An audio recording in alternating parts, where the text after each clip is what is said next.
नमस्कार दोस्तों, मैं सुखदेव साहू। आज आपको बताऊंगा दोस्तों, ये देख रहे हैं डीजे ओडिया 145 बीपीएम। ये ओडिया लूप है जो डीजे में बना है। तो सीजी डीजे ओडिया लूप है दोस्तों, वीडियो में बने रहिए। और 145 बीपीएम यहाँ है। तो हम क्या करेंगे, यहाँ अपना 145 बीपीएम पहले लगा लेते हैं। इस तरह से यहाँ पे 2/4 कर लेते हैं ओडिया में।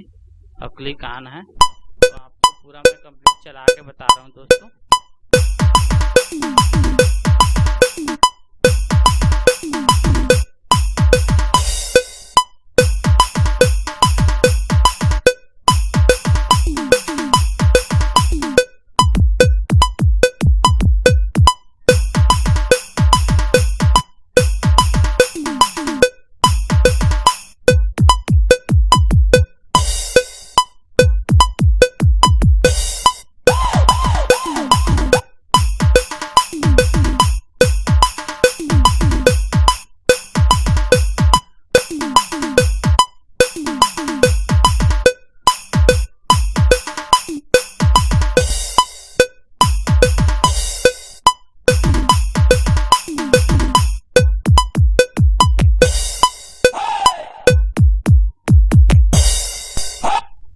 ये लूप आपको जरूर पसंद आया होगा दोस्तों। ओके, थैंक्स सर, नमस्कार दोस्तों।